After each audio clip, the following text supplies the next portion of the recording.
If you play a Native American flute, people immediately assume, or at least wonder, if you're a Native American, and I'm not. I make absolutely no claims. I have, to my knowledge, not the least bit percentage of Native American blood in me, and of course that makes people wonder then if I'm a wannabe, and I'm not that either. And I find that when I look at some of the mythology, I'm walking a really fine line between respecting and disrespecting a cultural tradition. I belong to an online discussion board, and one of the members of that portal, flute portal, is a Lakota who is living the tradition. And so I find that I have to be really careful about what I say so that it's not misconstrued, or that I'm not misappropriating something that on some level doesn't really belong to me. It becomes a bit of a touchy subject, and it informs writing, I think, on a number of levels. I mean, simply thinking about writing from a teacher's perspective, for instance, versus a student's perspective, and certainly there's room there for misunderstanding and frustration, but there's also room there to develop respect for different points of view and opposing points of view. And I think the flute represents that, for me at least, in a symbolic sort of way. Because it sort of brings together all of these disparate elements and channels it, as it were, through the airstream, through the flute itself.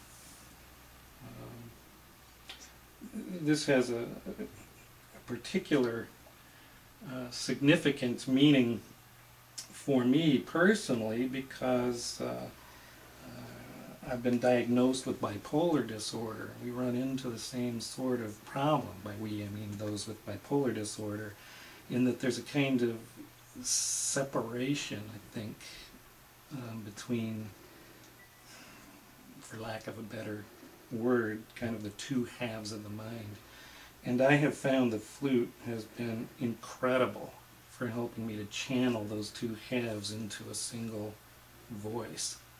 So for me, it's been extraordinarily therapeutic, and it's fundamentally altered, I think, who I am, the way I feel, the way I respond, and even my wife, Jackie, has noticed a huge difference just in how I approach things and how I handle things. It's funny, in my World Masterpieces course, I teach Faust.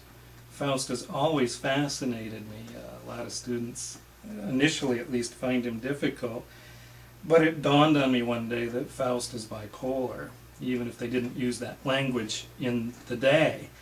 And so he's constantly shifting back and forth between despair and feelings of grandeur, I suppose. And in my humanities class currently, we're talking about Nietzsche's distinction between the Apollonian and the Dionysian, for instance. The impulse toward reason and order versus the impulse toward emotion and disorder. And writing works that way because we have to separate. We almost have to kind of induce a state of bipolar disorder in order to approach the process, because on the one hand we have the need to create and experiment and just let loose whatever comes up. We put it down on paper, and we don't care about spelling and grammar and revision and any of that. The Dionysian has to take over, and then the Apollonian has to kick in, at least if you want a good grade or you want other people to understand what you have to say. You have to impose order on that disorder. And that can be a difficult thing for people to do. We constantly run into students who say, well, I don't know what you want me to write. I can't be creative. they're typically Apollonian types, you know what I mean, bookkeepers and potential business people, that sort of thing, who want everything to be straightforward, direct, and so on. And then we have the other student who's, brilliant, I think, in terms of their insights, their creativity, but they often get poor grades because they can't corral it. They can't make sense of it. They can't let the Apollonian take over. And the problem with bipolar disorder is that we're continually going off in the Apollonian direction, the sense of grandeur, or we're going off in the Dionysian direction, and suffering from sensations of despair and depression. And so to find that middle ground is what it takes, I think, to be a successful writer and a successful flute player, I might add.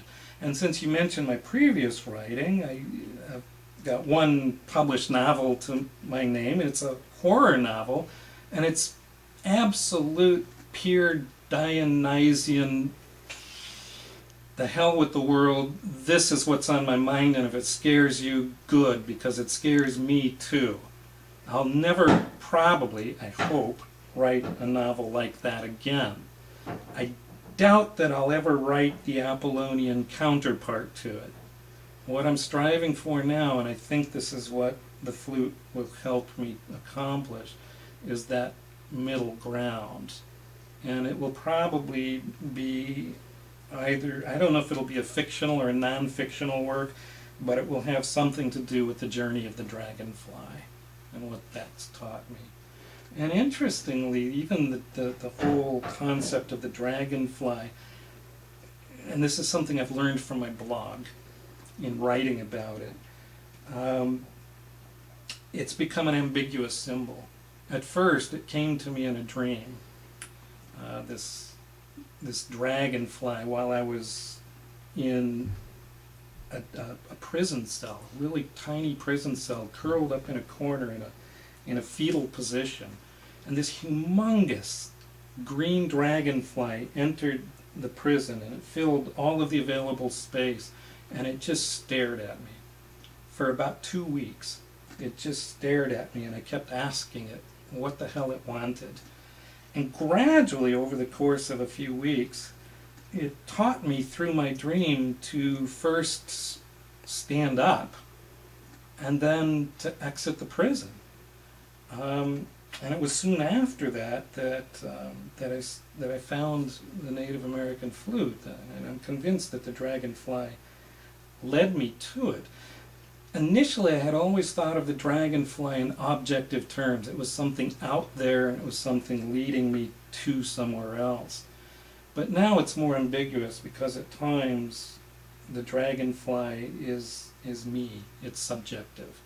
And I don't always know which one it is, and I often think that it doesn't matter, because it's probably both.